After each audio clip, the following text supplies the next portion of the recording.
वैशेषिक दर्शन के 7 पदार्थ। वैशेषिक दर्शन के प्रवर्तक महर्षि कणाद हैं। इनका प्रमाणिक ग्रंथ वैशेषिक सूत्र है। जिस प्रकार शब्द के वास्तविक स्वरूप को जानने के लिए पाणिनि रचित व्याकरण की आवश्यकता है, वैसे ही पदार्थ के स्वरूप को जानने के लिए वैशेषिक दर्शन जरूरी है। वैशेषिक दर्शन में विशेष नामक पदार्थ की खास तौर पर विवेचना की गई है, अतः इसे वैशेषिक कहा जाता है। पद के अर्थ को पदार्थ कहते हैं। इसका अभिप्राय यह है कि वह वस्तु जिसकी किसी पद या शब्द से जानकारी मिलती है, वे सभी पदार्थ हैं। अतः वे सभी वस्तुएं जिनका कोई नाम है, वे सभी पदार्थ हैं। इसी अर्थ को प्रकट करते हुए प्रशस्त पाद ने पदार्थ के 3 लक्षण बताए हैं। पदार्थ सत है, अर्थात प्रत्येक पदार्थ की सत्ता है। पदार्थ ज्ञेय है, अर्थात प्रत्येक पदार्थ ज्ञान का विषय है, जिसकी जानकारी प्राप्त की जा सकती है। पदार्थ अभिधेय है, अर्थात प्रत्येक पदार्थ का कोई नाम अवश्य होता है। पदार्थ के प्रकार। वैशेषिक दर्शन में पदार्थों को 2 भागों में बांटा गया है, भाव पदार्थ, अभाव पदार्थ। भाव पदार्थ। महर्षि कणाद ने अपने वैशेषिक सूत्र में निम्नलिखित 6 भाव पदार्थ बताए हैं: द्रव्य, गुण, कर्म, सामान्य, विशेष और समवाय। अब हम इनकी विस्तार से व्याख्या करेंगे। द्रव्य पदार्थ। 7 पदार्थों में सबसे पहला स्थान द्रव्य का है। ये अन्य पदार्थों का आधार है। द्रव्य को परिभाषित करते हुए महर्षि कणाद लिखते हैं, गुण और क्रिया के समवाय कारण को द्रव्य कहते हैं। घड़े का समवाय कारण मिट्टी होता है, वैसे ही द्रव्य अन्य सभी पदार्थों का समवाय कारण है। द्रव्य के 9 भेद हैं: पृथ्वी, जल, अग्नि, वायु, आकाश, काल, दिक्, आत्मा और मन। इन 9 प्रकार के द्रव्यों को 2 भागों में विभाजित किया गया है, नित्य तथा अनित्य। इसमें पृथ्वी, जल, अग्नि, वायु ये 4 अनित्य द्रव्य हैं, परंतु ये परमाणु रूप से नित्य हैं। आकाश, काल, दिक्, आत्मा और मन ये 5 नित्य द्रव्य हैं। पृथ्वी, जल, अग्नि, वायु और आकाश ये 5 भूत पदार्थ कहे जाते हैं, तथा पृथ्वी, जल, अग्नि, वायु और मन ये 5 मूर्त पदार्थ कहे जाते हैं। 5 महाभूतों का वर्णन इस प्रकार है: पृथ्वी, अग्नि, जल, वायु। उपयुक्त 9 द्रव्यों में पृथ्वी प्रथम द्रव्य है। गंध पृथ्वी का विशेष गुण है। पृथ्वी गुणी है। इन दोनों का समवाय संबंध माना गया है। गंध की उत्पत्ति केवल पृथ्वी में ही होती है, अन्य कहीं नहीं होती है। पृथ्वी, जल, आग और वायु के परमाणु नित्य हैं और उनसे बने कार्य द्रव्य अनित्य हैं। परमाणु स्वभावतः निरवयव, अनादि, नित्य और अनंत होते हैं। सामान्यतः परमाणु दिखाई नहीं देते, उनकी जानकारी अनुमान से प्राप्त होती है। 2 परमाणुओं को मिलाते हैं तो द्वैणुक और 3 परमाणुओं को मिलाने से त्रैणुक बनता है, परंतु ये भी दिखाई नहीं पड़ते। त्रैणुक से अधिक परमाणुओं का संयोग दिखाई देता है। सांसारिक वस्तुओं में एक से अधिक द्रव्यों के परमाणु आकर मिलते हैं। परमाणु का द्रव्य का अंतिम अविभाज्य अंश है, इसीलिए इनको निरवयव कहते हैं। पृथ्वी, जल, अग्नि, वायु के परमाणु अनादि और नित्य हैं। नष्ट होने का अर्थ है अवयवों का विक्षेद होना। आकाश शब्द गुण के आधार को आकाश कहते हैं। आकाश एक नित्य है और विभु और सर्वव्यापक है।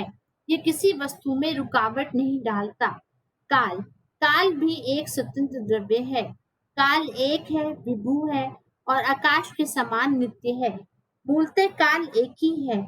हम व्यवहारिक दृष्टि से उसे भूत, भविष्य और वर्तमान 3 भागों में बांट लेते हैं। काल एक अभौतिक नित्य द्रव्य है। सृष्टि और प्रलय भी काल में ही होते हैं। दिक् या स्थान एक वस्तु दूसरी वस्तु के किस ओर है, कितनी दूरी पर स्थित है इत्यादि ज्ञान का आधार दिक् है। दिक् एक नित्य तथा विभु है। लोक व्यवहार के लिए दिशा के 4 भेद माने जाते हैं: पूर्व, पश्चिम, उत्तर और दक्षिण।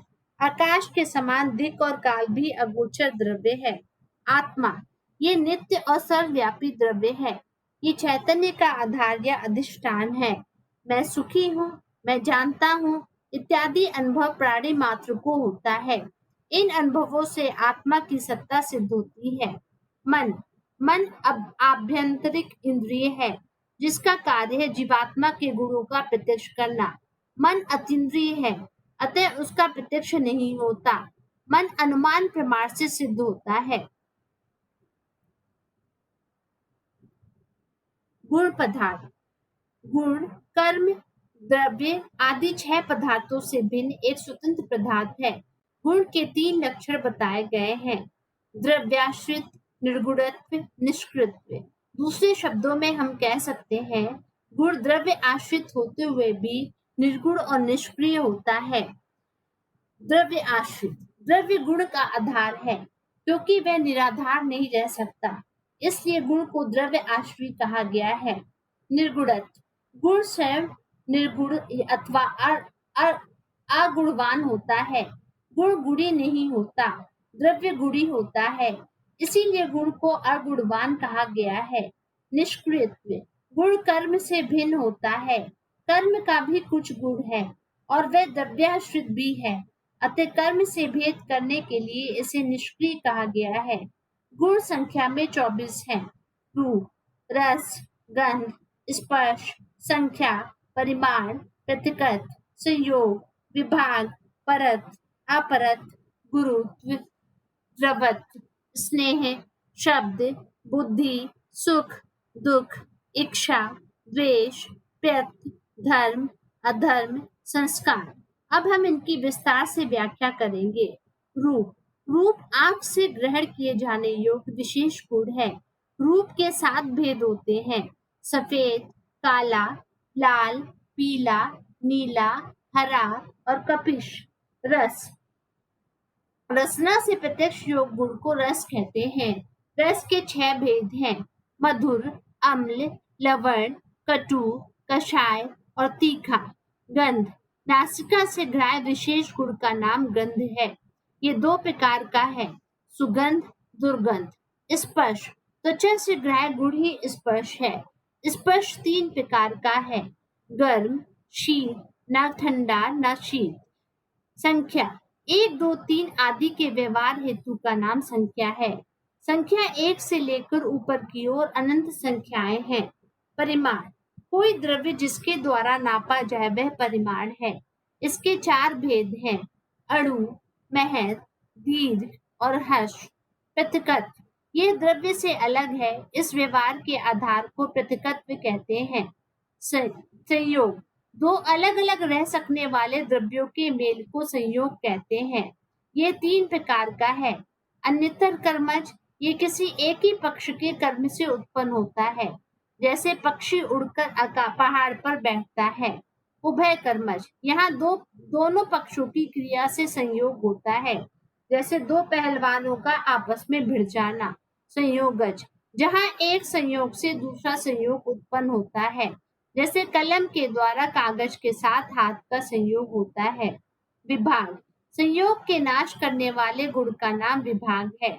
संयोग के समान विभाग भी 3 प्रकार का होता है: अन्यतर कर्मज पेड़ से कौवे का उड़ जाना अन्यतर कर्मज है।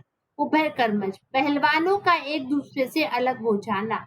विभागज पत्ते शाखा से गिरते हैं, परंतु वृक्ष से भी उनका विभाग हो जाता है। परत्व अपरत ये दूर है, समीप है। इन व्यवहारों के आधार को परत्व अपरत्व कहते हैं। ये भी 2 प्रकार का होता है: दैशिक और कालिक। गुरुत्व जिस गुण के कारण स्वभावतः नीचे गिरना संभव हो या वस्तु का भारीपन भी गुरुत्व है। द्रवत्व जिस गुण के कारण कोई वस्तु बहती है उसे द्रवत्व कहते हैं। स्नेह वस्तु में जो चिकनाहट होती है, जिसके कारण चिकनी वस्तु के संपर्क से आटे आदि चूर्ण वस्तु का पिंड बनता है, वही स्नेह है। स्नेह ही जल का गुण है। शब्द कान के द्वारा ग्राह्य का नाम शब्द है। शब्द 2 प्रकार का है: वर्णात्मक जैसे क का उच्चारण, ध्वन्यात्मक जैसे घंटी या शंख की ध्वनि। ये आकाश का विशेष गुण है। बुद्धि, बुद्धि का कार्य है विषयों को प्रकाशित करना। बुद्धि, ज्ञान, उपलब्धि आदि सभी समानार्थक हैं। सुख, प्रीति का नाम सुख है, इसे लोग अनुकूल रूप में अनुभव करते हैं। दुख, पीड़ा का नाम दुख है, ये सब प्राणियों के अनुकूल है। इच्छा, राग ही इच्छा है। द्वेष, क्रोध के कारण किसी से जलन रखना द्वेष है। प्रयत्न, किसी वस्तु की प्राप्ति के लिए उत्साह को प्रयत्न कहते हैं। ये 3 प्रकार का है। प्रवृत्ति, किसी वस्तु की प्राप्ति के लिए। निवृत्ति, किसी वस्तु से छुटकारा पाने के लिए यत्न। और जीवन योनि, प्राण धारण करने की क्रिया। धर्म, अधर्म, सुख का असाधारण कारण धर्म है तथा दुख का असाधारण कारण अधर्म है। ये दोनों जीवात्मा के विशेष गुण हैं। संस्कार, ये 3 प्रकार का है। वेग, भावना, स्थिति, स्थापकत्व। वेग, इसके कारण किसी वस्तु में गति होती है। भावना, इसके कारण किसी विषय की स्मृति या प्रतिभिज्ञा होती है। स्थिति, स्थापकत्व, इसके कारण किसी पदार्थ में विक्षोभ होने के बाद पुनः अपनी स्थिति में आ जाता है, जैसे रबड़ का फीता। कर्म पदार्थ, द्रव्य के गतिशील धर्मों का नाम ही कर्म है, अतः गति को कर्म कहते हैं। गुण द्रव्य का निष्क्रिय रूप है तथा कर्म सक्रिय रूप है। कर्म वह गतिशील व्यापार है जो पदार्थों में स्थानांतरण का कारण होता है। महर्षि कणाद ने कर्म के लक्षण इस प्रकार बताए हैं। कर्म वह है जो एक ही द्रव्य में रहता है, स्वयं अगुणवान है और संयोग व विभाग का कारण होता है।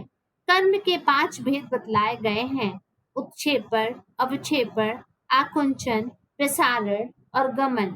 उत्क्षेपण, अपने आश्रित द्रव्य को ऊपर की ओर ले जाने वाली क्रिया का नाम उत्क्षेपण है।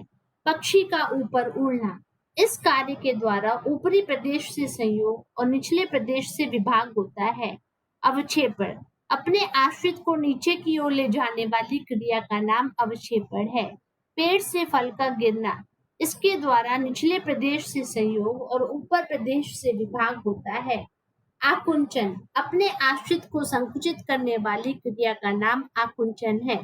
इस क्रिया के द्वारा सीधी वस्तु टेढ़ी हो जाती है और शरीर के निकटतम प्रदेश के साथ संयोग होता है, जैसे हाथ पैर मोड़ना। प्रसारण, अपने आश्रित को फैलाने वाली क्रिया का नाम प्रसारण है। इसके द्वारा दूरवर्ती प्रदेश के साथ संयोग होता है, जैसे हाथ पैर फैलाना। गमन, ये चलनात्मक क्रिया है जिसके द्वारा एक स्थान से विभाग एवं दूसरे स्थान से संयोग होता है, जैसे तेज गति से चलना, दौड़ना, घूमना। ये सभी गमन के अंतर्गत आ जाते हैं। सामान्य पदार्थ, वैशेषिक दर्शन के अनुसार जिस समान गुण के कारण विभिन्न व्यक्तियों को एक नाम अर्थात मनुष्य के नाम से बुलाया जाता है, उसे सामान्य कहते हैं। सामान्य का लक्षण, सामान्य नित्य है, एक है, अनेकानुगत है। मनुष्य मरता है, जीता है, परंतु मनुष्यत्व कभी मरता नहीं, जीता नहीं, अतः वह नित्य है। सामान्य एक है, मनुष्य संसार में अनेक है, परंतु मनुष्यत्व जाति एक है। सामान्य अनेकानुगत है, अर्थात जाति अनेक व्यक्तियों में संवेद है। जाति एक होते हुए भी अनेक व्यक्तियों में संवेद रहती है, जैसे गोत्र जाति गो व्यक्ति में संवेद है। जाति नित्य, शाश्वत, अनेकानुगत है। सामान्य के भेद, वैशेषिक दर्शन में सामान्य के 3 भेद किए गए हैं: पर सामान्य, अपर सामान्य, परापर सामान्य। पर सामान्य, सबसे अधिक व्यापक सामान्य को पर सामान्य कहते हैं। जैसे सत्ता सभी प्रकार के द्रव्यों में पाई जाती है, इसीलिए पर सामान्य है। अपर सामान्य, सबसे कम व्यापक सामान्य को अपर सामान्य कहते हैं। जैसे मनुष्यत्व केवल मनुष्यों में होने के कारण अपर सामान्य है। परापर सामान्य, दोनों के बीच के सामान्य को परापर सामान्य कहते हैं। जैसे द्रव्यत्व सत्ता की अपेक्षा तो अपर है, परंतु मनुष्यत्व घटत्व पटत्व की अपेक्षा पर है, अतः द्रव्यत्व परापर सामान्य है।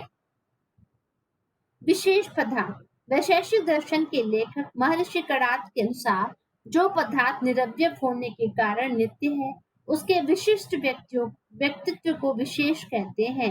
ये विशेष वस्तुओं में भेद का कारण है। दो मनुष्य चाहे जितने भी अंशों में समान हो, किंतु उनके परमाणु अवश्य ही अलग अलग होंगे। प्रत्येक परमाणु की अपनी कुछ विशेषताएं होती हैं, जिसके कारण इनका दूसरे परमाणु से भेद संभव है। इसी भेद को बताने वाले का नाम विशेष है। श्री प्रशस्ताद ने बतलाया है कि सबके अंत में रहने वाले परमाणु आदि निरवयव द्रव्यों में रहने वाले पदार्थ को विशेष कहते हैं। प्रत्येक परमाणु में एक विशेष रहता है। अनंत परमाणुओं में अनंत विशेष रहते हैं। असंख्य परमाणुओं में असंख्य विशेष रहते हैं। ये विशेष पदार्थ जाति रहित हैं तथा परमाणु एवं आकाश आदि नित्य द्रव्य मात्र में समवाय संबंध से रहता है। इसीलिए इसे नित्य द्रव्य भी कहा गया है। इसी विशेष के कारण ही एक परमाणु दूसरे परमाणु से, एक गुण दूसरे गुण से, एक आत्मा दूसरे आत्मा से भिन्न है। प्रत्येक परमाणु के व्यक्तिगत स्वरूप को ही विशेष कहते हैं, जिसके कारण वे पहचाने जाते हैं, विशेष कहलाते हैं। विशेष नित्य है क्योंकि ये नित्य द्रव्यों में रहते हैं। निरवयव नित्य द्रव्यों का मूल अंतर विशेष के कारण होता है। ऐसे द्रव्य असंख्य हैं, अतः विशेष भी असंख्य हैं। विशेष का प्रत्यक्ष नहीं होता क्योंकि यह परमाणु की तरह दिखाई नहीं देते। समवाय पदार्थ। समवाय पदार्थ उन्हीं दो पदार्थों के बीच में होता है जिनमें कम से कम एक दूसरे के बिना नहीं रह सकता। ये दो पदार्थों का नित्य संबंध है, जिसके कारण एक दूसरे में संवेद रहता है। समवाय संबंध नित्य होता है, जैसे अवयवी और अवयव का संबंध नित्य है। घड़ा जब तक रहेगा तब तक अपने अवयवों या अंशों में विद्यमान रहेगा। इसी प्रकार गुण या कर्म द्रव्यों में, सामान्य व्यक्तियों में विशेष नित्य निरवयव द्रव्य में रहते हैं। इसके विपरीत संयोग संबंध है, जो अनित्य है। संयोग को अयुत से संबंध, समवाय को अयुत से संबंध कहते हैं। नित्य होने से समवाय संबंध अनादि और अनंत है, परंतु संयोग संबंध उत्पन्न और नष्ट होता है। अलग अलग रह सकने वाली दो वस्तुओं का परस्पर मिल जाना ही संयोग है। पुनः उनका वियोग हो जाता है, जैसे नदी और नाव का संबंध संयोग है। ये संबंध क्षणिक और अनित्य है, परंतु समवाय संबंध नित्य है, क्योंकि ये दो अयुत सिद्ध पदार्थों का संबंध है। आचार्य प्रशस्ताद के अनुसार आश्रय और आश्रय भाव संपन्न दो अयुत सिद्ध पदार्थों का संबंध समवाय है। जिन दो पदार्थों में एक पदार्थ अपने विनाश की अनुपस्थिति में दूसरे के आश्रित होकर रहता है, वे दोनों आश्रय आश्रयभूत पदार्थ अयुत सिद्ध माने गए हैं। युत पदार्थ वे होते हैं जो एक दूसरे के बिना रह सकते हैं, जैसे घट और भूतल, महानस और अग्नि युत सिद्ध हैं, परंतु रथ और घोड़ा, नदी और नाव का संयोग होने पर उनको संबंध किया जा सकता है। ये पदार्थ प्रथमतः आपस में असंबंध रहते हुए भी बाद में संयोग से संबंध हो जाते हैं। संयोग विनाश के पश्चात इनका वियोग हो जाता है। इसके विपरीत अयुत सिद्ध दो पदार्थों का संबंध सदा रहता है। संक्षेप में आश्रय आश्रय भाव में से संपन्न दो पदार्थ अयुत सिद्ध हैं, जैसे घट और घटत, मनुष्य और मनुष्यत्व। अभाव पदार्थ। वैशेषिक दर्शन का सातवां पदार्थ अभाव है। किसी वस्तु या पदार्थ के अनस्तित्व को ही अभाव कहा जाता है। भाव और अभाव दोनों की अलग अलग सत्ता का अनुभव हमें स्पष्ट रूप से होता है। जैसे रात को आकाश में चांद और तारों के होने का भाव जितना निश्चित है, उतना ही निश्चित ये ज्ञान है रात को आकाश में सूर्य का अभाव है। इस प्रकार भाव के समान अभाव की भी हमें प्रतीति होती है। अतः अभाव के अस्तित्व को नकारना संभव नहीं है। अभाव की विशेषता ये है कि ये केवल अपने विरोधी पदार्थ के ज्ञान पर ही आधारित रहता है। अभाव के दो भेद हैं, संसर्गाभाव, अन्योन्याभाव। नंबर पहला, संसर्गाभाव। इस अभाव का मतलब है एक वस्तु का दूसरी वस्तु में अभाव, जैसे आग में शीतलता का अभाव। ये अभाव तीन प्रकार का होता है, प्रागाभाव, ध्वंसाभाव और अत्यंता अभाव। पहला, प्रागाभाव। उत्पत्ति से पहले होने वाले अभाव को प्रागाभाव कहते हैं, जैसे घड़ा बनने से पहले मिट्टी में उसका अभाव है। ये अभाव अनादि तथा शांत है। ये अनादि इसलिए है कि कब से इस अभाव का आरंभ हुआ ये नहीं कहा जा सकता, परंतु इसका अंत है। घड़ा बनने के बाद इसका अभाव खत्म हो जाता है। ध्वंसाभाव, किसी कार्य द्रव्य के नष्ट हो जाने पर जो उसका अभाव हो जाता है वह ध्वंसाभाव कहलाता है। जैसे जो घड़ा टूट गया वह घड़ा दोबारा नहीं बन सकता, अर्थात उसका एक बार अभाव हो गया तो वह सदा रहेगा। अत्यंत अभाव, ये अभाव तीनों कालों में रहता है, अर्थात दो वस्तुओं में सदा रहने वाला अभाव अत्यंत अभाव है। ये अभाव अनादि और अनंत है, अतः ये अभाव अनित्य है, क्योंकि ना तो उसकी कभी उत्पत्ति होती है और ना ही कभी उसका अब विनाश होता है। जैसे वायु में रूप का अभाव, अर्थात वायु में रूप ना तो था, ना है और ना होगा। दूसरा, अन्योन्य अभाव। अन्योन्य अभाव का अर्थ है एक वस्तु का दूसरी वस्तु ना होना, जैसे आग का जल नहीं होना। जब एक वस्तु दूसरी वस्तु से अलग होती है तब उसका अर्थ ये होता है कि पहली वस्तु का दूसरी वस्तु के रूप में अभाव और दूसरी का पहली के रूप में अभाव। जैसे पुस्तक कपड़े से अलग है, इसका मतलब है कि पुस्तक का कपड़े के रूप में अभाव है, पुस्तक कपड़ा नहीं है। इस प्रकार भेद मूलक अभाव अन्योन्य अभाव है। अत्यंत अभाव की तरह यह अभाव भी अनादि और अनंत है। वैशेषिक दर्शन में बतलाया गया है कि इन 7 पदार्थों के यथार्थ ज्ञान से मोक्ष की प्राप्ति होती है। धन्यवाद।